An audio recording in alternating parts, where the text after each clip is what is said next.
Oh wow, this is just funny. You're still wearing the ring? Ha! You still have lingering affection towards him? It was probably the best sarcasm Evelyn could say to me right now. Oh yeah, this ring is the wedding ring I have with my current husband right now. Huh? We were classmates in college, and my current husband is a lawyer. Evelyn's face contorts. Hey, Evelyn, did you know this? That men love smart women. And for men, young women like you are there just so that they could play with fire. My name is Sandra. I have been married to my husband, Devin, and it has been half a year since we got married.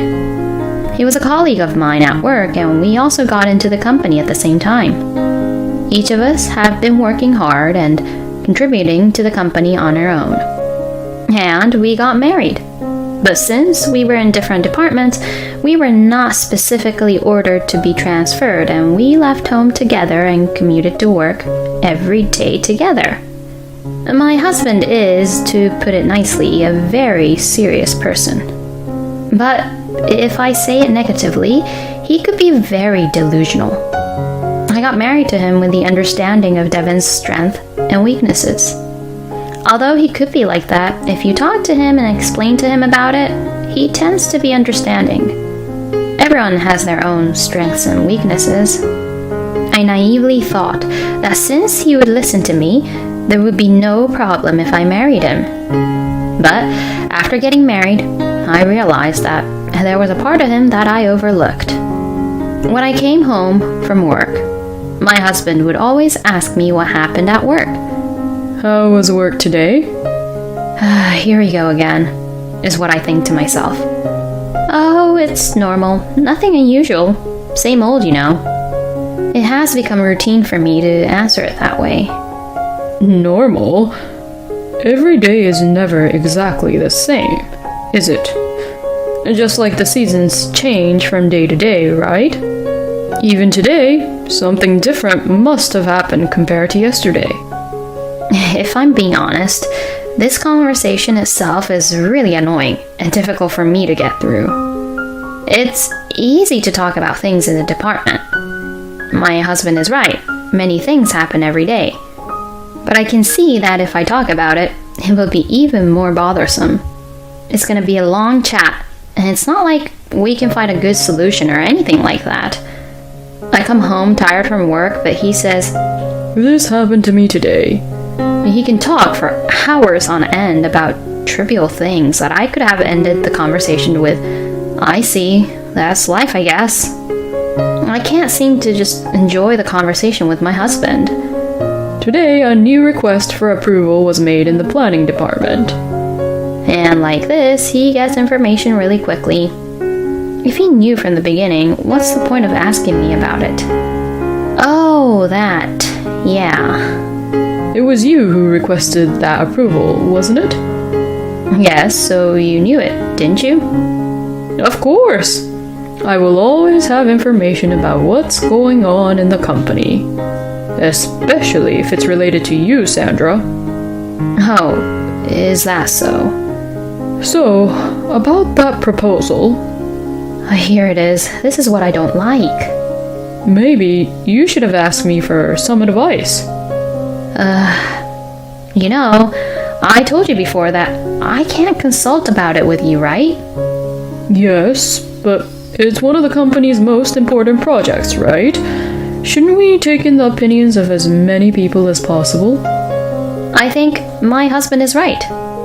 However, I am not going to listen to my husband's opinion, because my husband is supposed to include his opinion in the proposal beforehand. It's not just a matter of frequency. It's a matter of how he thinks that what I say is right is the problem here. Each time this happens, I admonish him. If I explain it to him, he finally understands, but honestly, this is getting really difficult for me. Just a few years ago, he never used to tell me how to do my job. Since we got married, my husband was always trying to do his best to proceed forward. I thought he was a very dependable person, but he's not good at the house chores at all. My husband had lived at home before we were married, and all of the housework was new to him. He tried to be properly proactive and do the housework, but this made me do the house chores even more. He could not cook, but one day he put a lot of energy into cooking dinner for me. I am very grateful that he made it. I could taste that he put all his effort in making it. Thank you for cooking dinner for me today. Yeah, but it doesn't taste that good, right? I wondered for a moment what I should say to that. Oh no, don't say that. There is a gray stew in front of me. Burnt bits are floating and it is very thick. What did you put in for the ingredients? Huh? Oh, you don't know? Of course I would know. Because there's a gray slime in front of me and I cannot see the shape of the ingredients at all. It just looks like a liquid food that you eat when you're on diet. It's mushroom stew. I put beans and mushrooms. So, I guess it's more like beans and mushroom stew. It's my original recipe. I see. The gray stew was very crunchy too for some reason. Did you cut off the stems for the mushrooms? What's that? They are not inedible, but I usually cut off the stems from the mushrooms. And now my husband is in a bad mood by this comment.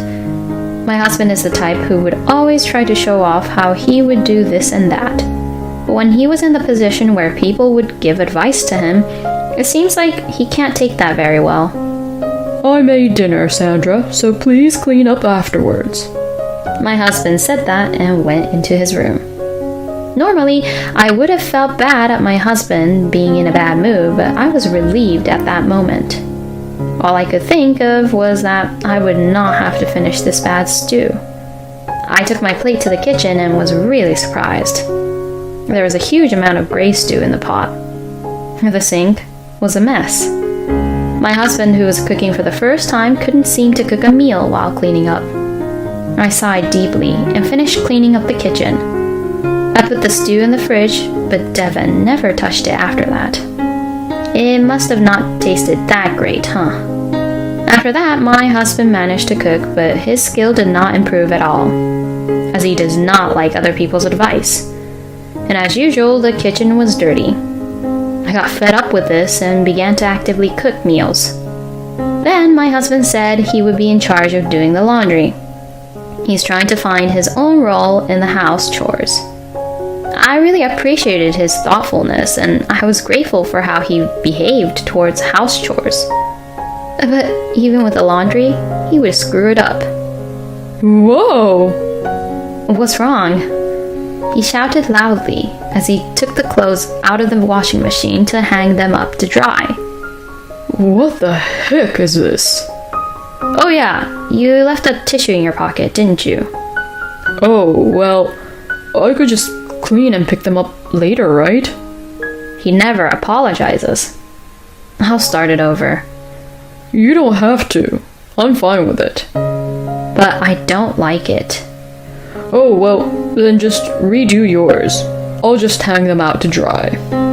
There will be dry tissues all over the balcony if he does that. Who does he think is going to clean the balcony then? Sure enough, dried tissues were everywhere around the balcony. But my husband didn't seem to pay any attention to that. He did not even try to listen to my advice this time too. After that, he continued to do house chores a lot, but still forgot to take the tissues out of his pockets. When he moves around, my workload increases. I can't seem to help him since he won't even try to listen to my advice. Like this, I became stressed out, and before I knew it, I started doing all the house chores. But my husband seemed to think that I wasn't relying on him much. I think he wants me to depend on him. But I don't know how I can depend on him. As these days continued, our conversations decreased. And after 6 months of marriage, I felt that we were in a bad situation. I just get tired of him whenever he opens his mouth. I was at a loss on what to do. Then one of my colleagues told me something about Devon. I was not shocked when I heard the story, but rather I felt somewhat liberated. And soon after, my husband told me about it. I need to talk to you. What is it? I want us to break up. Does that mean you want a divorce? Yes, that's right. Can you please tell me the reason, just in case? I want to remarry Evelyn. Oh, so the rumors are true. Yes, I had heard from my colleague that there was a rumor that Evelyn, my immediate subordinate, and my husband were having an affair. Fine, let's get a divorce. Are you sure about that? Fine or not, as long as there's no love here, there's no need for us to be together, right? I knew it. You don't even think about stopping me here, huh? This was my last bet. Huh? I was going to stay if you were going to cry and stop me. But you don't care about me anymore, huh? Can you please not say anything so stupid? Your last bet? This isn't kids' romance. We're married, for God's sake. Be realistic. You're always realistic like that. You changed so much after you got married. Look, let's just cut the crap and just give me the divorce papers. Divorce papers, huh? Well, I don't have it. Huh? Oh, I didn't think we'd come to a decision so quickly. Well, you're right. It was all decided very quickly. Well then, get the divorce papers tomorrow. Are you really sure about this? Yeah, it's fine. I'll make sure to request for alimony. There's no shared property, so we don't have to request each other about it. Why? Huh? Why are you so calm about everything that's happening? So you really didn't love me after all, huh? I did love you. I loved you before we got married. But after we got married, I saw parts of you I hadn't seen before, and I got fed up with you, that's for sure. You said I've changed, but you've changed too. Well, I guess our personalities don't really match well with each other. And it's nothing we can do about it. But you were the one who cheated during the marriage, so you'll need to take responsibility for that. I understand. Later, Devin got the divorce papers, but he summoned Evelyn to the house, which I really did not expect. Oh, sorry about everything that's happened, Sandra. The fact that you came to my house, does that mean you were able to prepare the alimony? Yes! I brought the $20,000. Saying that, Evelyn put an envelope on the table. Inside the envelope, there was the $20,000. Alright, good. I was able to confirm the amount. And did you transfer the $30,000? Yeah, of course. When I checked it on my phone, I found that the money was also transferred to my account properly. Well then, now that that's done, I have nothing more to say. So can you please leave? You're the one who's leaving though, right? Because this house is owned under Devin's name, isn't it? Excuse me? When I look at my husband, he's looking down without making any eye contact. Ah, I get it. There seems to be some kind of misunderstanding. Well, I'm going back to my parents' house for the time being, and the two of you need to have a proper discussion. As I was about to leave the house, Evelyn stopped me. Sandra, men, you know, like girls who are young and are amazed at anything they do. It looks like you didn't have enough of that cuteness in you. Oh, is that so? Thank you for your advice. Are you frustrated? Pardon me? Devin is pretty handsome too. You're right. Evelyn, thank you so much for giving me back my freedom. Please be happy, okay? Evelyn gave me a wry look as I smiled broadly, but I didn't care and headed for my parents' house. Of course, I did not forget to file divorce papers on the way to my parents' house. After the divorce, I commuted from my parents' house to work, but after Evelyn came into my house, I could not find her anywhere at work. 3 days later, I was informed that she had resigned. It seems like she had gone back to the countryside. I thought to myself, I don't understand what this means, but it's none of my business. I went back to my parents' house and was having dinner when my ex-husband came to visit my parents' house. Oh, what do you want? Are you ready to move out of that house? Let's start over. What? Evelyn was only with me for money after all. Oh, well, yeah, most likely. You knew that? Of course. She worked under me and she's been talking about going to blind dates and looking for rich guys. You were probably mistaken for a homeowner and the son of a wealthy family, right? How do you know? You lied about the house being in your name, didn't you? You're so stupid. Since you like to show off, that's why you get deceived by girls like her.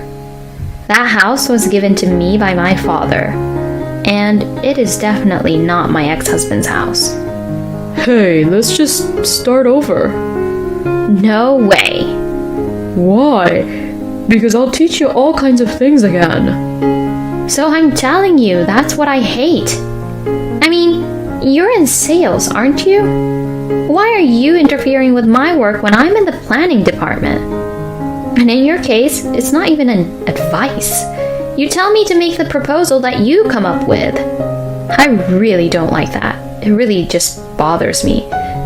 Anyway, I will never get back with you again. I see. Then give me back the money I've been providing for you. It's like you should be indebted to me. What the hell are you even talking about? You've never, ever provided for me. Before we got married, at our wedding, and during our marriage, we split everything. You know that I have no concept of making men only pay for me. No. It's not no. If you insist, why don't you bring all the receipts with you? I hardly depended on you. You better get out of that house in a week, or I'll hire a lawyer and sue you. I slammed the front door behind me. After that, my ex-husband, who had no money, moved out of the house he was used to living in, perhaps wanting to avoid causing any problems. And before I knew it, he had left the company as well. According to my in-laws, they don't even know where Devon is. Well, I predict that since the affair between my ex-husband and Evelyn was known throughout the company, he could not continue to stay at the company. I have become the center of attention too, but I have done nothing wrong. As I pushed forward with my work confidently, that incident was no longer a topic of conversation. Then one day, 3 years later, I saw someone on the street. Oh, it's been a long time, Evelyn. Oh, it had been 3 years, but she seemed to remember me too. You broke up with that person, didn't you? So? Are you still single? It's none of your business. That's true. Handing out flyers in this cold weather is a tough job. Good job for doing it, Evelyn. Oh, wow. This is just funny. You're still wearing the ring?